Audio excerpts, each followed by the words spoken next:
Yes, good morning everybody. So I'm sorry again, I will read my presentation because I am very afraid to leave some important aspects. Where I just wanted to pick up on in the place where Billy just left his presentation about the programming. Because now we are overflooded in media about the information about the virus, about how Shincheonji is spreading the virus, about how bad the organization is. And the paradoxically is that the experts or people who are called experts and who say the things about the Shincheonji, they're exactly the names of the programmers. It's exactly people who do the programming work. Now they are called experts, and they say about the members how it is. So it's very paradoxical situation in South Korea, which for me was when I started to study this religion. It was something that was really shocking for me because I used to South Korea. And I knew South Korea in totally different terms. So my presentation is slightly different, but through the lines you can see also this overgoing, constant, aggressive media and society attitude towards this religion. You will hear through the lines of my presentation. So.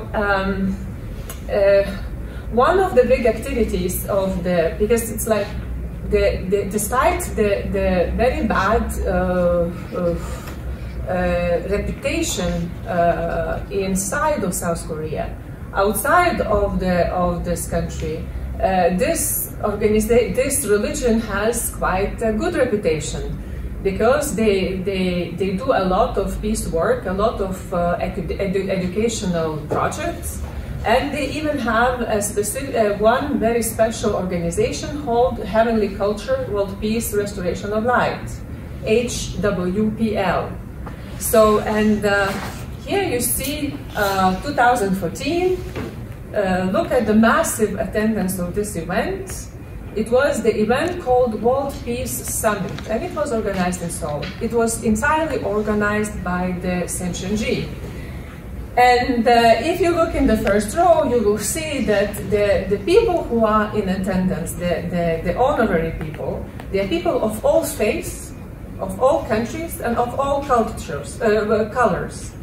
So it shows that really it was a huge international event. Unfortunately, at the same time, in Korean media, this event was reported very angrily, and even some people came to make a protestation next to the stadium where the event was taking place. Particularly in the media, particularly the Chinese the Christian ones, they described the event as dangerous and sinister, even though it was nothing about religion. It was about the world peace, about that all the religions, they should come together, that all the people are equal, and we should build the peace together. So nothing in the summit itself explained the reaction, except one fact, that the event was organized by Shincheonji, and its founder, the founder, Chairman Lee Man-hee. So, opponents have succeeded in creating an exceptionally negative image of Shincheonji among many, if not most, Korean media. The campaign, and now it's exactly what we see even everywhere. So it's like all around the world we have the same recycling information that comes from inside of Korea. The campaign against Shincheonji was so aggressive and systematic that many Koreans now perceive it as a dangerous cult. So most of them, they hide their membership, not only their social life, but also to close friends and family. In the West, we are familiar with the campaigns branding certain groups as cults. These campaigns, however, today are mostly secular. It's a paradoxical aspect. And use the secular arguments against certain religious movements. The Korean anti-cult movement is different. It originated with Korean Protestant fundamentalism, although its propaganda managed to persuade even secular media, which parroted its arguments uncritically. While in most other countries fundamentalists are minority within Protestantism, in South Korea, fundamentalist Protestant groups became predominant and mainstream, marginalizing moderate and liberal churches. With the help of some politicians, radical fundamentalists also acquire an influence on politics, economy, and the media that in large parts they still maintain today. When they started losing members to new religious movements, of which Shincheonji soon became the fastest growing fundamentalists reacted in a way typically of majority religions when they feel threatened by growing minorities. If perhaps some of you know the case in Russia with the Russian Orthodox Church. They accuse successful minorities such as Shincheonji as sheep stealing and brainwashing, ask the government to take measures against them, and even resorted to violence. Shincheonji was a victim of its own success, in fact, since it grew while several Protestant denominations lost members, and it was targeted as a particularly dangerous competitor by ambitious propaganda, which also explained why the peace projects and other worthy humanitarian enterprises that have connections with Shincheonji are condemned rather than praised by some Korean media.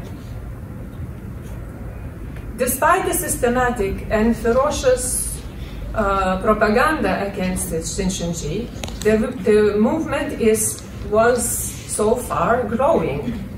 It was also becoming increasingly attractive to several highly educated and professional Korean women and men who claim they have found within this movement persuasive answers to their quest for the truth and God.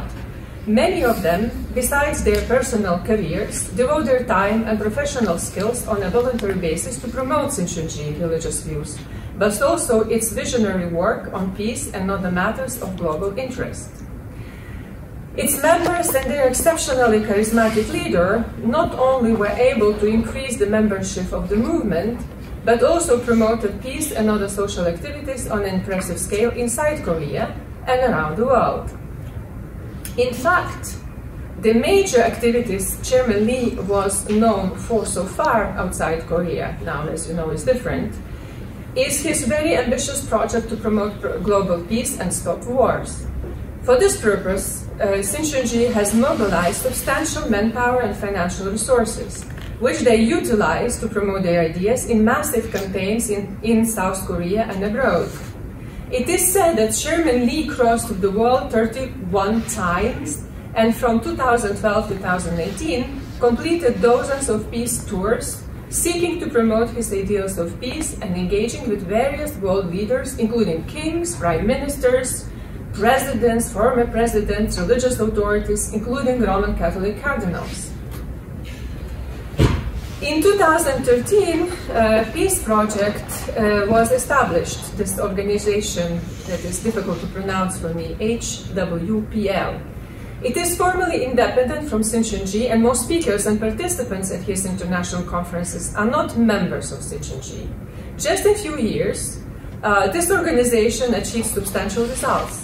In 2015, it has been associated with the United Nations Department of Global Communication. In 2017, it has achieved a consultative status at the United Nations ECOSOC. And based on my personal experience, I would underline that to achieve this status is not an easy task.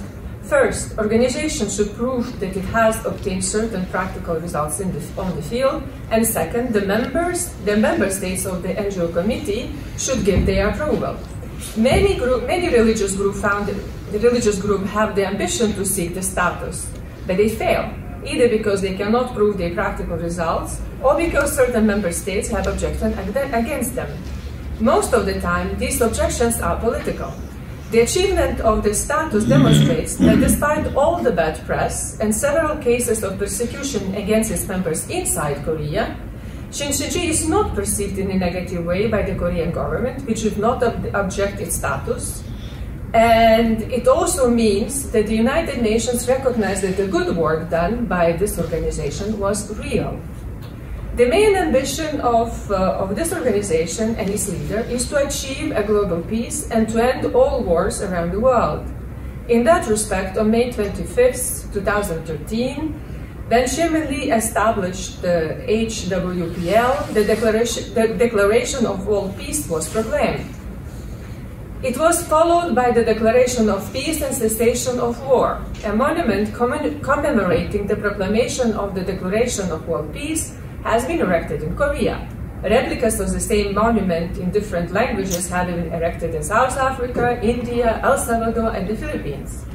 To this day, the organization claims to have engaged in peace activities in 170 countries around the world. It has 206 Peace Advisory Council members and 606 publicity ambassadors, including leaders of various sectors and nationalities. From 2015 to 2019, it organized the World Summits for the commemoration of the world peace, attracting thousands of people from around the world to events of a truly monumental scale and organization. So this organization has various affiliate organizations, including the Peace Youth Group, International Women Group, Peace Group, and etc. They promote campaigns of letter writing for peace, Mass Peace Walks, a program for journalists, and a large international project of peace education in schools and universities, advanced through memorandums of understanding with public and private schools all around the world, both secular or affiliated with a variety of religious denominations. Memorandums of understanding have also been signed between this organization and regional organizations such as the Central American Parliament and the Pan-African Parliament, and with the Ministries of Education of 9 countries, some of which are actively promoting HWPL peace education projects at UNESCO.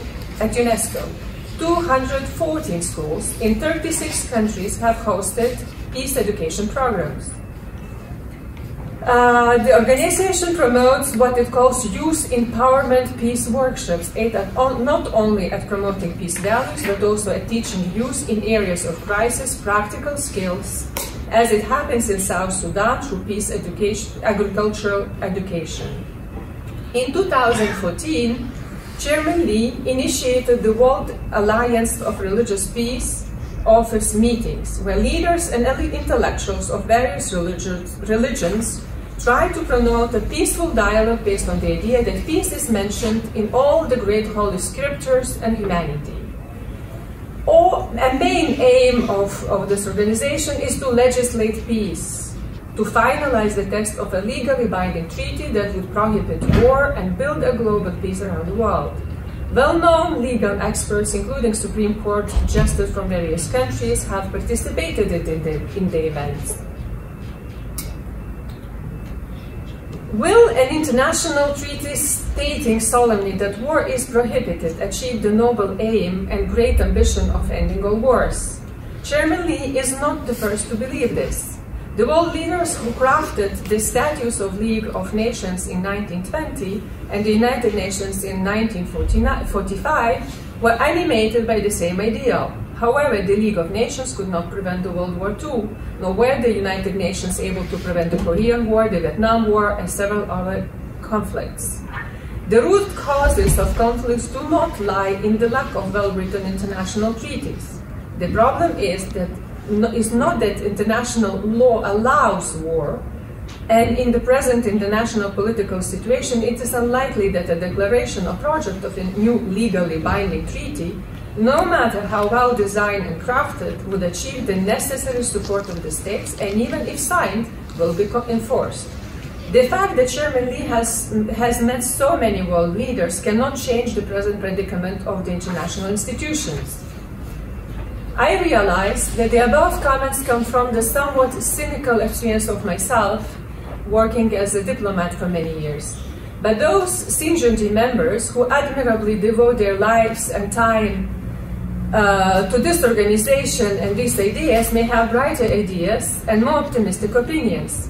I do recognize that the peace education schools and the dialogue between religions, particularly in countries and regions where interreligious tensions abound, may contribute to diffuse risks and discrimination and violence. However, for deeper assessment of the motivations of those who devote so much time, I believe we should realize that the effort is not political, but prophetic.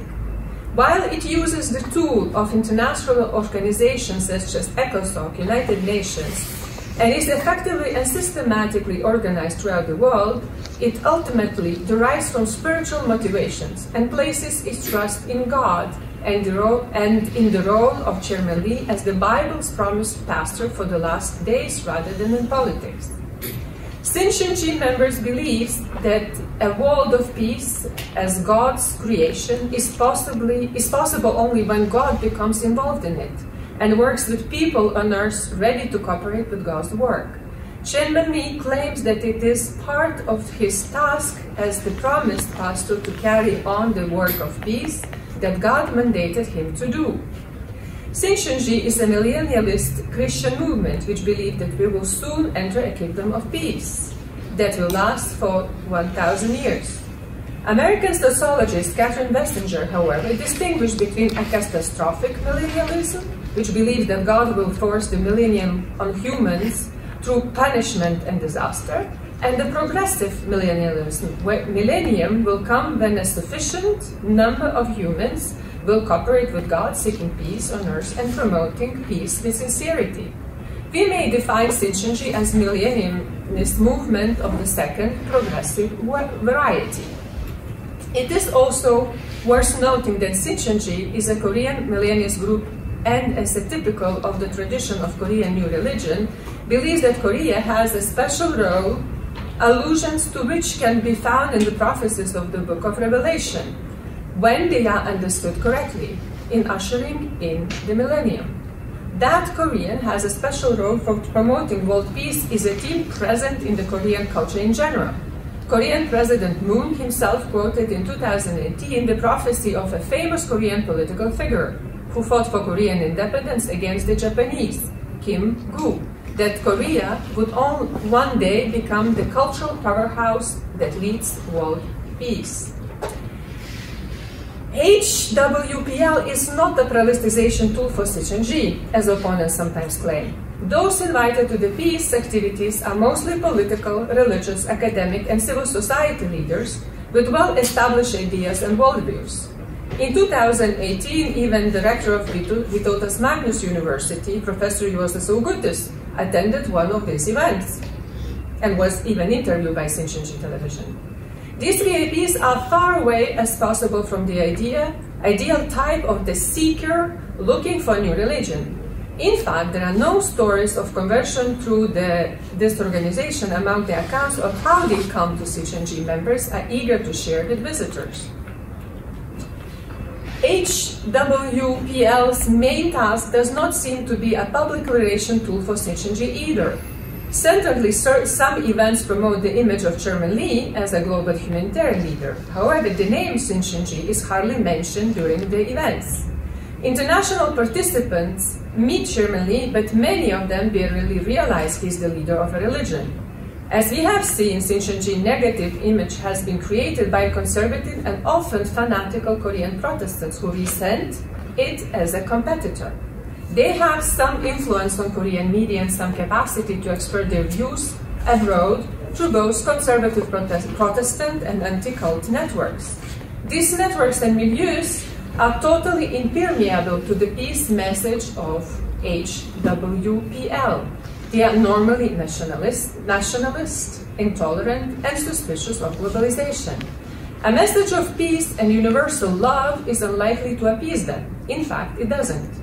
Years of HWPL initiatives have not softened the opponents. If anything, each event is used by the Christian opponents and the media they influence or control as an opportunity for new attacks against Shincheonji. My answer to the question why Shincheonji members devote countless hours to activities is different. As mentioned earlier, they do it for spiritual reason. They are persuaded that the world, as we know, It will soon come to an end, and we will enter a new era of peace, whose features they find announced in the Book of Revelation as authoritatively interpreted by Chairman Lee. God, they believe, would be perfectly capable to create a kingdom of peace without our cooperation. But this design and teachings are that we should cooperate in creating this kingdom. When we consider this point, we understand why Shincheonji members continue in their peace activities, even they do not achieve results in terms of eliminating conflicts, injustice, and war. Nor they do persuade their opponents or the media of the legitimacy of their religion. From their point of view, this is not crucial.